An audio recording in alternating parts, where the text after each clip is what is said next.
Okay, this is the first step in my trip. Leaving Springfield on the Amtrak train towards Chicago. My friend Bethany helping me along. She don't want to be seen with her bonnet on, you guys. But here I go to Springfield to Chicago, and we're off.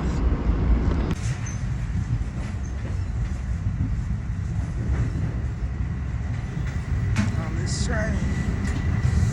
Next stop, Chicago. Well,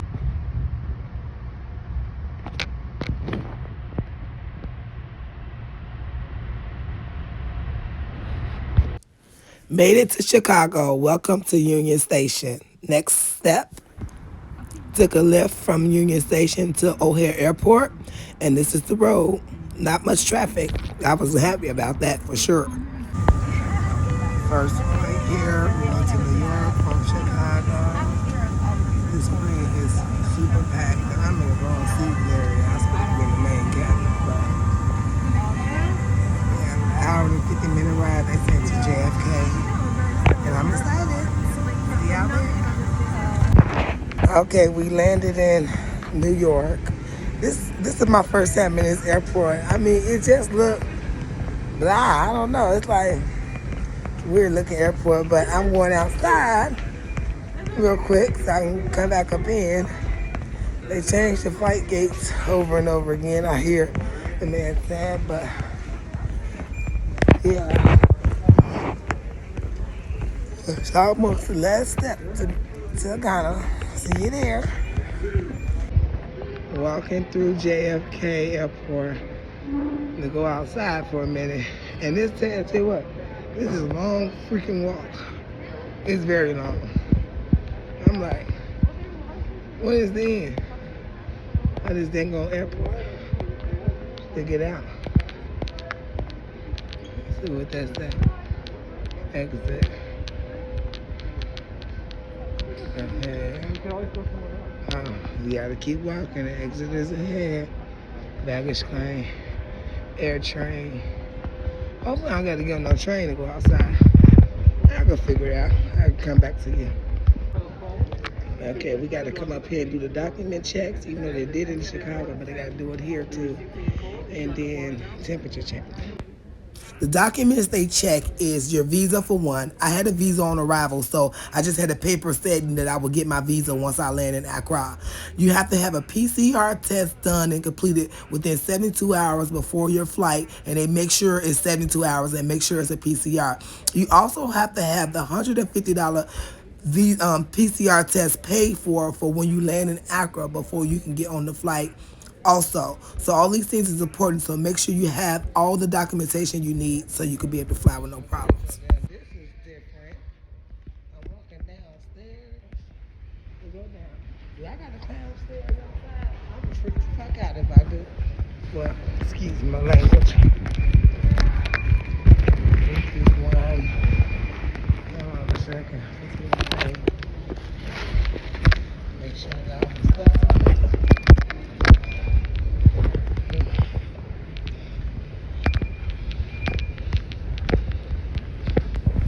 This walk felt like the Green Mile. I know how they felt on that movie walking down this walk, not knowing what I was going. I was excited and nervous at the same time and just ready for my new adventure in Accra and the motherland.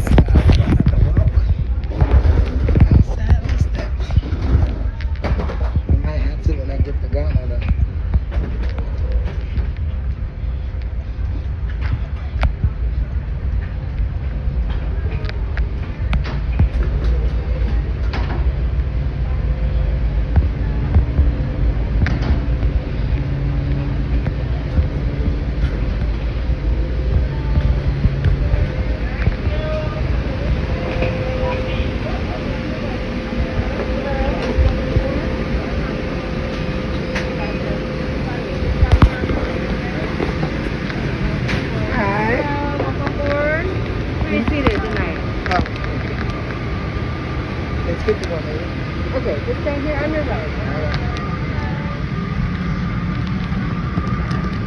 Pro tip, do not pay for that extra money to stay in the main cabin. I think it was like $150 or so. It's a waste of time. My seat was still way in the back. It wasn't totally in the back, But I mean, I guess it's kind of my fault. When I picked the seats, it was for, I was trying to find a window seat, so that was important to me. So that's what I was looking for. But all the other ones was booked up. But there's no need to pay all that extra money to sit in the, go in the main cabin when you gonna be in the main cabin anyway. Because anything besides business and first class is main cabin. That's a lesson learned. So save your coin.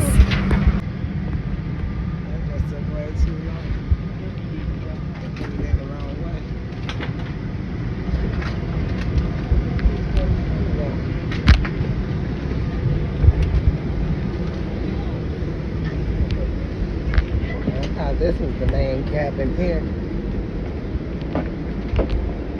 This is not the main cabin. Is it the main cabin? Okay. Well, why is always, I should even pay this shit. There's these little ass seats again. 51A.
Describe the feeling I was feeling and making it over to Africa. Never in my life would I ever thought that I would ever be able to see Africa in my lifetime.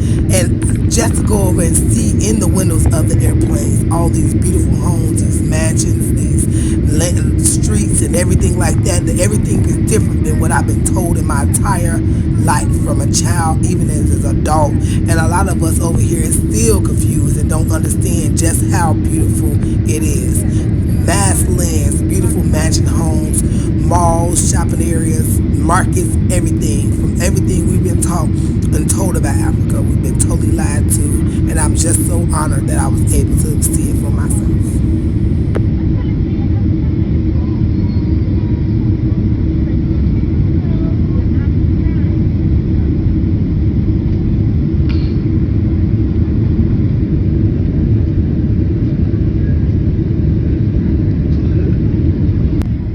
I mean, just look at it from the window. Do you see a hut? No, I see homes. Big homes. Massive homes.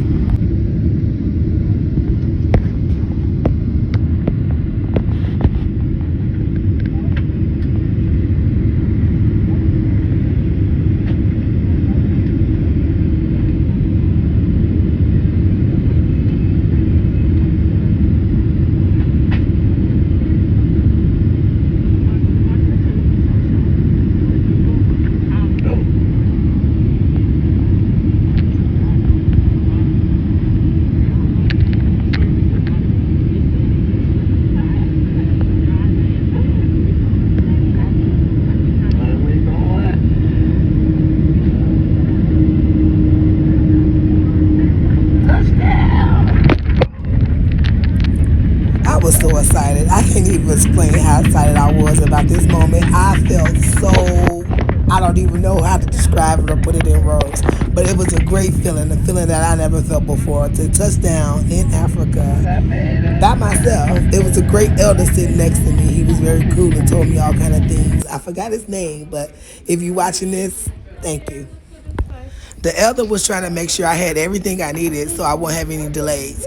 And it comes to find out he didn't complete the survey saying that he is not COVID positive and haven't been around anyone with COVID. So he had to stand in that long line. It looks a little congested right here, but it went straight through. Like once you pass the little cut, it was real quick and fast. And you go to the line to do your COVID test. I want to say a big thank you to my friend Marion and her husband Kojo, making sure I had everything I needed for my flight there.